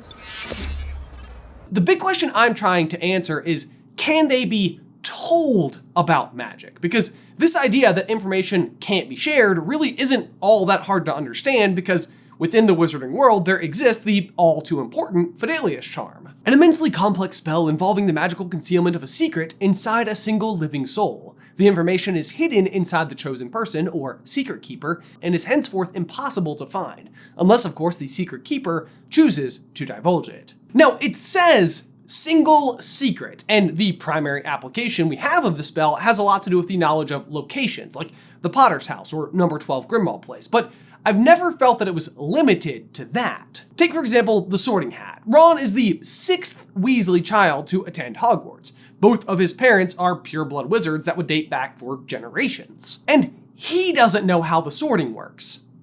How exactly do they sort us into houses? Harry asked Ron. Some sort of test, I think. Fred said it hurts a lot, but I think he was joking. My long belief is that a vital part of the sorting is not knowing how it works beforehand, and therefore it cannot be influenced by your own personal desires. As such, once you are sorted, you may be free to speak about the hat to those who have also been sorted, but not to those who haven't been. Make sense? So then back to Petunia's not-so-unique knowledge of the wizarding world. Could she spill the proverbial beans? Well, at bare minimum, we know from the Pottermore archives that she tells Vernon about it. Vernon, as Petunia had expected, was deeply shocked. However, he told Petunia solemnly that he would never hold it against her, that she had a freak for a sister. It's always freak. Every time. However, this could very well be the unique exception where I fully understand the necessity of informing your immediate family about the overall circumstances vis-a-vis magic, even if some people take their time to do so. My dad's a muggle. Mum's a witch. Bit of a nasty shock for him when he found out. Ha! Came full circle. Use that clip twice. This part makes sense to me. We know that muggle-born and half-blood witches and wizards exist. Their families must be able to be clued in to what's going on. Beyond that, could there be some kind of Fidelius-adjacent charm that somehow exists, preventing those who know from discussing it outside of the pool of those who just also already know about magic? Because there is magic like the taboo, or the trace, or muggle-repelling charms. Like, there is efforts that can go into place that can prevent certain things from happening. This is where I almost have to leave the door open for discussion, because Jay and I have debated feverishly about this throughout writing this entire script, because I personally would love to think that if someone approached me and told me that magic is real, that my brain would be open to accepting that possibility. But then we countered with the following, like, how much evidence would you out here in the real world need to personally believe it? Would a video of magic be sufficient? Because it could be doctored or cleverly edited. Like, you know, could you witness it in person? Or is it probably just an elaborate illusion, carefully designed and executed for entertainment? Is this secret world of magic magically kept? Or is it just not that easy to actually reveal? I am dying to know all of your thoughts in the towel section down below. Hey, brother! My goodness, you guys, if we've said it once, we've said it 1,000 times. One of the most iconic moments in all of Harry Potter has to be when Molly steps in to kill Bellatrix. Duels have broken out all over the Great Hall. Voldemort's dueling McGonagall, Kingsley, and Slughorn. Meanwhile, Bellatrix is taking on Hermione, Ginny, and Luna. It's brief, but it does give you some scope as to the true power of Voldemort and Bellatrix. They're outnumbered by some of the best witches and wizards in the entire story, and they're still holding their own. But then Bellatrix scales it up a notch, narrowly missing Ginny with a killing curse when Molly steps in and says, "Not my daughter, you..." Beast mode engaged, am I right? Molly in full-blown protection mode is straight up formidable. What Hermione, Ginny, and Luna and the entire Order of the Phoenix back in 5 couldn't do together, she does alone. She immediately forces Bellatrix on her heels and within seconds has defeated Voldemort's most potent follower. As ever, it's vital proof of the power of a mother's love. And maybe also worth a TED Talk on how being kind, warm, and gentle doesn't exclude you from being insanely powerful. But one curiosity I've always had about this scene is, what spell does Molly use on Bellatrix here? Like, does she use Avada Kedavra? Because Bellatrix definitely dies, and because she dies, does that mean Molly split her soul in the process? Well, today we find out.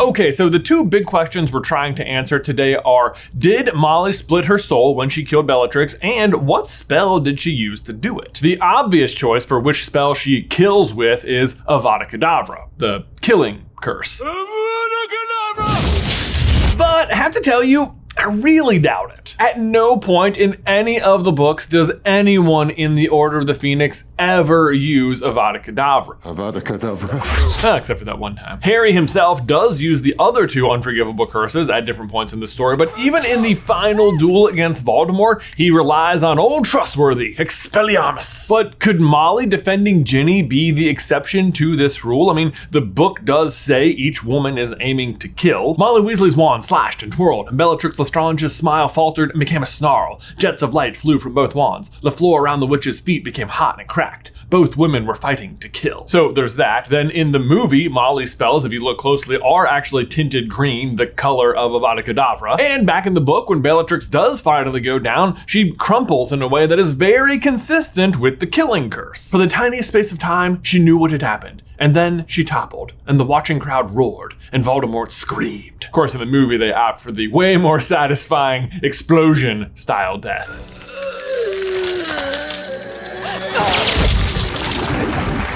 And the Oscar goes to... Honestly, we might need to come back to this one because at the moment, I feel like I'm leaning towards maybe it was Avada Kedavra. So let's focus on the other question. Did she split her soul when she killed Bellatrix? Well, what are the rules here? Does magically killing someone guarantee that you're going to split your soul? Or is that just an option you could pursue if you were trying to make a Horcrux? For that matter, does it matter if you magically kill them? And if so, does it have to be Avada Kedavra or could it be any spell? The answer to both of those is no. I don't think it has to be Avada Kedavra, nor do I think it has to be done magically at all for your soul to be in jeopardy. On the still magical but not Avada Kedavra front, Tom Riddle uses the basilisk to kill Murtaugh, which we know he uses to split his soul to then make the diary, so that's still counted. And then on the non-magic side of things, we just have to look at all of Draco's failed attempts to kill Dumbledore and Dumbledore's overall concern for the sanctity of Draco's soul. In Deathly Hallows, we finally learned the truth about why Snape killed Dumbledore, and we actually get to return to the conversation where they arranged it. Snape raised his eyebrows and his tone was sardonic as he asked, "Are you intending to let him kill you?" "Certainly not. You must kill me. That boy's soul is not yet so damaged," said Dumbledore. "I would not have it ripped apart on my account." "And my soul, Dumbledore? Mine." It's a tiny conversation, but a lot is revealed about death and soul splitting here. First, Dumbledore seems certain that if Draco kills him, it will rip Draco's soul, and he wants to avoid that at all costs. But on that note, Dumbledore doesn't know how Draco is planning to kill him, so it's safe to assume that Dumbledore is concerned that any form of murder will affect Draco's soul. And all of that is true even though Draco is doing it on somebody else's orders. He doesn't really want to do it, and he's not planning on on making a Horcrux. Personally, I've always read this moment as the moment for Draco where we finally learn if he's actually as evil as we've always thought he was. Which obviously he's not. I mean, he might be a very entitled kid who doesn't mind bullying others, but I think it's essential to draw the line between that and cold-blooded killer / career Death Eater. On the other hand, though, we have Snape in this situation, and while Dumbledore doesn't say it won't rip his soul, he does say, "You alone know whether it will harm your soul to help an old man avoid pain and humiliation," said Dumbledore. We're also learning much about how Dumbledore feels about Snape in this moment. Despite having defended him for years and years and constantly insisting that Harry refer to him as Professor Snape and not just Snape, we also know Dumbledore did manipulate Snape into switching sides and doesn't think particularly highly of him, or at least didn't then. But he does trust him, which he usually insists upon in his defense of him. So all that being said, Dumbledore may believe that if Snape kills him, it could tear his soul, and maybe he doesn't care about that for Snape because he has done some truly awful things, and in the end, he's still protecting Draco's soul, which is like untarnished at all, so that's a win. And that's of course the preferred scenario because Draco can still grow up and turn into a good person and do good things later in life. But I think it's more likely Dumbledore's real interpretation here is that because they're arranging it between them, it will not harm Snape's soul to kill Dumbledore. And yes, I know we're dissecting a lot of nuance here, but that's because I think in situations like this, how it's going to play out isn't really that straightforward. Like, it seems like Draco's definitely going to tear his soul doing something he doesn't want to do but has to do, but at the same time, Snape is not at risk of tearing his soul doing something he doesn't want to do but has to do. You see what I mean? I feel like it made a lot more sense when Dumbledore said it. Anyway, that brings us back to Molly and her epic duel with Bellatrix. There can be no doubt in this situation that Molly knows what the stakes are. There's no chance she just accidentally cast a spell and is surprised by the outcome. Meaning, I think we can all agree that if she's given the chance, she's gonna take the shot. But it's also very situational. This is not Molly's resting demeanor at all. It's not like if she just walked out onto the street and bumped into Bellatrix Lestrange, she'd suddenly whip out her wand and start dueling her to the death. Molly's circumstances seem much more similar to Snape's. She's having to do something she wouldn't normally want to do, but the situation has just forced her hand. Here's what's happening right before Molly steps in. Hermione, Ginny, and Luna all battling their hardest, but Bellatrix was equal to them, and Harry's attention was diverted as a killing curse shot so close to Ginny that she missed death by an inch. It's full-blown war, and Bellatrix has just made a very clear, very real attack on her daughter's life. Molly stepping in here to defend her daughter is precisely that, standing in defense against someone who just proved they are not opposed to killing even a child. And as such, I think Molly can attack Bellatrix even with the intent to defeat her entirely without risking any damage to her soul. I mean, after all, a mother defending their child is the setup for the entire Second Wizarding War, isn't it? Like that's how the story starts. Think about it like this. Do you think her soul would have been split if Lily had had her wand with her when Voldemort attacked Harry as a baby and she had managed to land a killing blow on Voldemort? No, of course not. Your soul's not getting split because you defended your baby from a mortal threat. However, knowing all of this, the threat, the circumstances, and even Molly's intended outcome of the battle, I don't think she used Avada Kedavra. Again, there are 0 instances of the Order of the Phoenix, the good guys, using this spell throughout the entire series with 2 minor exceptions. The first is, of course, Snape, who uses the spell on Dumbledore, on Dumbledore's orders, in the name of good. And the second is Moody when he's demonstrating the unforgivable curses in class, but that's on a spider, and also it's not even the real Moody, it's Barty Crouch Jr. So no matter how good of a teacher he actually ended up being and how good of an impersonator he was, I mean, when we meet the real Moody, I feel like we all kind of already met him, right? Except the real Moody wouldn't use Avada Kedavra. Well, I don't know. Moody's been around for a while. There's been a lot of scraps, and Barty Crouch Sr. allowed for this sort of thing when the first Wizarding War was in full effect, so yeah, maybe Moody did, but that was in the first Wizarding War, not in these books. On that note though, the Order is not against delivering a death blow. In fact, Lupin even chastises Harry for the mercy he shows during the Battle of the Seven Potters. Harry, the time for disarming is past. These people are trying to capture and kill you. At least stun if you aren't prepared to kill. So they are okay with killing, and yet no one ever uses Avada Kedavra. That means they must have their own ways of doing it, which really isn't that hard to believe. I mean, obviously there are other magical ways you could kill somebody. Sectum Sempra comes to mind almost immediately, but even as a third year, Harry seems to believe he knows a spell that could kill Sirius Black in the Shrieking Shack. Harry raised the wand. Now was the moment to do it. Now was the moment to avenge his mother and father. He was going to kill Black. He had to kill Black. this was his chance. Spoilers, he doesn't do it. Spoilers. Although, what spell do you think Harry was intending to use there? Because he doesn't know that much lethal magic in his third year that I'm aware of. I mean, I guess he could, like, set him on fire or something. Yeah, that would do it. As for Molly, though, I think I know exactly which spell she used on Bellatrix. Unfortunately, it doesn't have a name that I'm aware of outside of just Dollahob's Purple Flame spell. This is the spell Hermione's hit with during the Battle of the Department of Mysteries, and, well, let me just read you the passage. But the Death Eater Hermione had just struck dumb, made a sudden slashing movement with his wand, from which flew a streak of what looked like purple flame. It passed right across Hermione's chest. She gave a tiny, "Oh," as though surprised, and then crumpled onto the floor. Okay, so we have a slashing motion. The spell is done non-verbally. It hits Hermione in the chest. She gives a moment of surprise and then crumples. And now let's review Bellatrix's death. Molly Weasley's wand slashed and twirled, and Bellatrix Lestrange's smile faltered and became a snarl. Molly Scurr soared beneath Bellatrix's outstretched arm and hit her squarely in the chest, directly over her heart. Bellatrix's gloating smile froze. Her eyes seemed to bulge. For the tiniest space of time, she knew what had happened. And then she toppled. Okay, so Molly uses a slashing movement to cast the spell. It hits Bellatrix in the chest. She has a moment of surprise. It's cast non-verbally, and then she topples. Now, the apparent snag here is that Hermione survives while Bellatrix does not. But that's not as much of an issue as you might think. Madame Pomfrey actually says that the reason Hermione is able to survive this spell is because it was not spoken out loud. Had it been performed out loud, it would have been more powerful, and she probably wouldn't have made it. The curse Dollahov had used on her, though less effective than it would have been had he been able to say the incantation aloud, had nevertheless caused, in Madame Pomfrey's words, quite enough damage to be going on with. Hermione was having to take 10 different types of potion every day. But Jay, Molly's spell was nonverbal too, right? And yes, you are correct, but the point is that these two situations are the exact same, and the spell clearly has the power to kill if it has enough oomph behind it. That's a technical term. Oomph. Ultra magical power hungry. And I don't know about you, but I personally have no issue believing that Molly Weasley has more power than Antonin Dollahov, especially in this exact situation where she is defending Ginny. I will add though that as a final note here, I think in the movie it's an even different spell.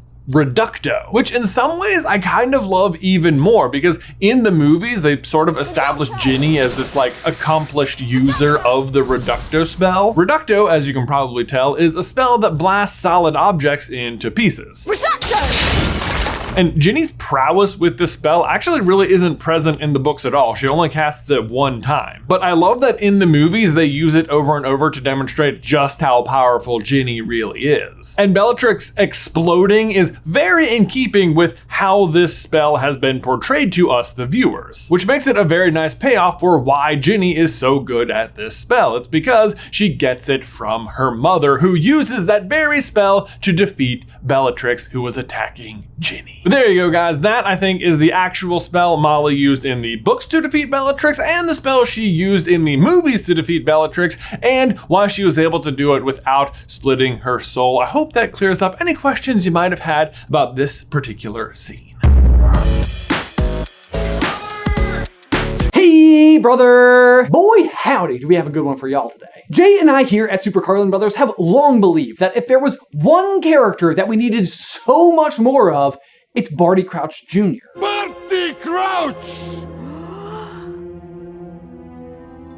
Jr. We never get a really clear idea of what this guy would be up to if he was just able to exist as one of Voldemort's key henchmen, and really seems like the most ideal bookend alongside Bellatrix. And that's because Barty Crouch Jr. is smart as heck. Like, he successfully flies under Dumbledore's crooked nose for an entire school year, disguised as one of Dumbledore's own closest allies. An ally that he was able to overtake in the first place, despite Moody being one of, if not the biggest and baddest Aurors on the block. He's still Moody on the block. The song everybody really wants to hear. Barty Jr. just seemed prime to cause chaos in the years to come. I mean, he did it already for an entire year in complete disguise. Then what? Dementor's kiss? Just like that? That's his whole fate. And it happens off-page, no less? Come on, let us in on that scene. Like, what freaking gives? Well, I will tell you what gives. I think this was all a very elaborate setup, and it's all a matter of perspective. Either we wasted what this guy could have done in the main story, or, and this is where you've got to stick with me, or he was parked. Because remember, he's not dead. He wasn't to be defeated alongside Voldemort. Not in the slightest. Barty Crouch Jr. isn't something of the past. He is the Dark Lord of tomorrow. Today, I'll break it down. Hey, brother! Okay, so if you've been a fan of this channel for very long, you probably know that we obsess over the history of the Wizarding World and would love to see nothing more than a backstory of the Hogwarts founders themselves. But something we spend less time talking about is the future, probably because, you know, this exists and we don't typically really accept it. Good show though, if you've never been, and Tom Felton is coming back to play Draco in November. But over on our podcast, Through the Gryffindor, we are working our way through Goblet of Fire when we stumbled across something that just feels like it has its own gravity. A line of breadcrumbs that leads me to believe there could have been something else planned further on down the line. Something that could have brought Harry, Ron, and Hermione back together to face down the newest threat to the greater wizarding world. And it all has to do with Barty Crouch Jr. Barty J, as I like to call him, is really interesting because he is super powerful and instrumental in the events that lead to the return of Voldemort and then just very, very quickly exits. Never seen nor really brought up again.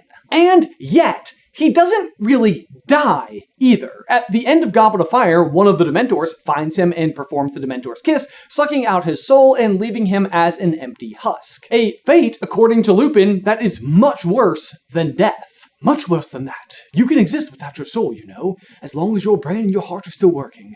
But you'll have no sense of self anymore. No memory, no anything. There's no chance at all of recovery. You'll just exist as an empty shell, and your soul is gone forever. Lost. I think Lupin might be wrong. Not that it's a fate worse than death, but that there is no chance of recovery. Now, certainly you cannot get your soul back from the Dementor. They don't do returns. But what if, let's say, you had your soul split? Let's see, is there any bit of dark magic that we know of that involves splitting and hiding a bit of your soul somewhere else? Isn't it hilarious that, like, literally in any other context that might be a trivia question, but within this community, it's literally rhetorical. So just quick pat on the back for all of those present. The obvious answer is, of course, yes, Horcruxes. Did Barty Crouch Jr. make a Horcrux? And if so, what was it and where is it? Well, the great news is that because I think this was almost the intended setup, we get all of that information. So first things first, in order to make a Horcrux, we know that you have to kill somebody. And let me just check my notes here. And yes, we do have a known victim of Barty Crouch Jr.,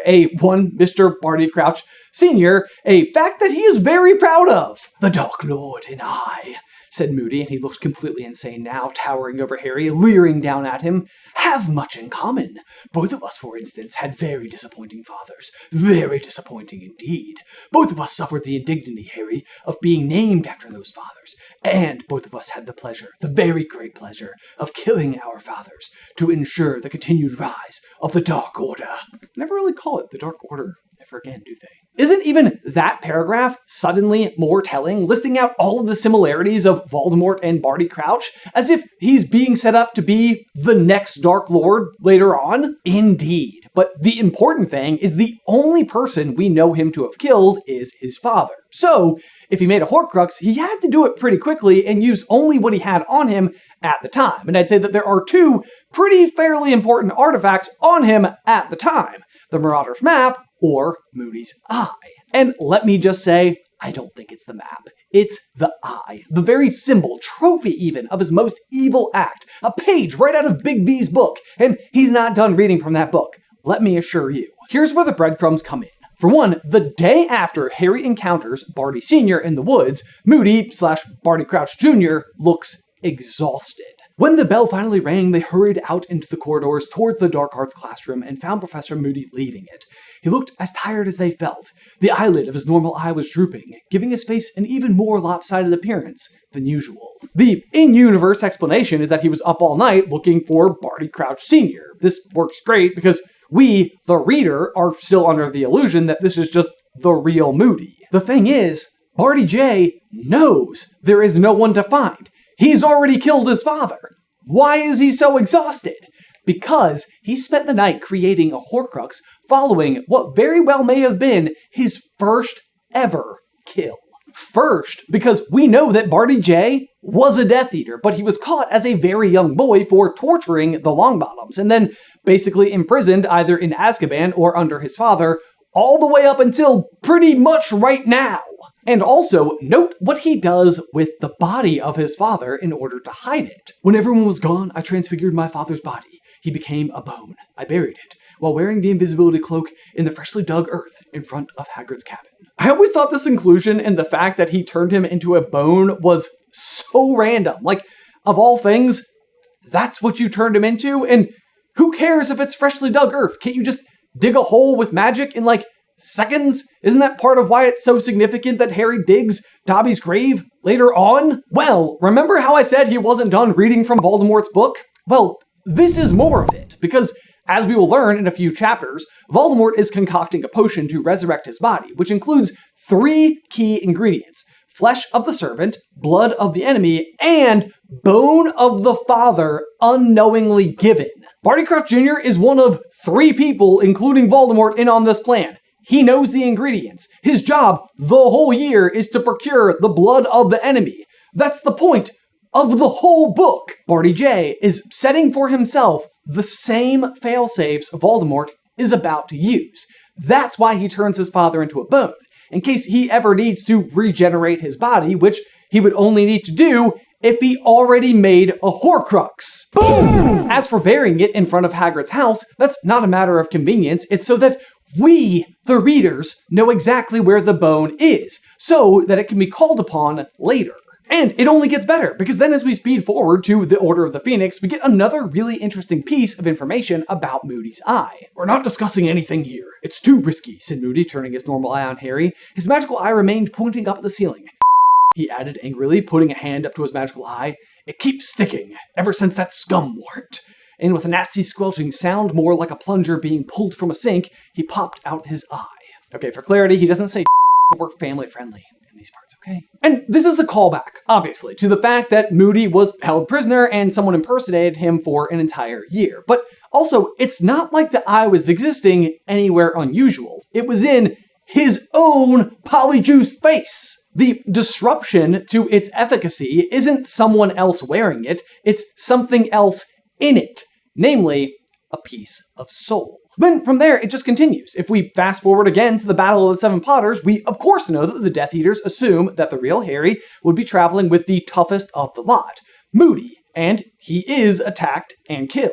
Apparently without much of a fight as well. I wouldn't have put it past the eye to have slowed the real Moody down a bit here to give Voldemort an edge. He does, after all, get hit full in the face. But even still, that's not the last we see of the eye, is it? It comes back in roaring fashion later when Harry and company break into the Ministry of Magic and discover that Mad Eye's eye has been taken from him and been affixed to Umbridge's office door. The extreme irony here, if we are correct, would be that Umbridge was in active possession of 2 Horcruxes at once. The locket that the trio is there to steal, and also the eye. Both of which I can't help but feel like would somehow power her up, which makes me shudder just to think about. Like how fitting that the other most evil character is carrying Horcruxes from both of the other most dangerous characters. But then, even more ironic, is that both of them will be stolen from her on this same day as the trio escapes the Ministry.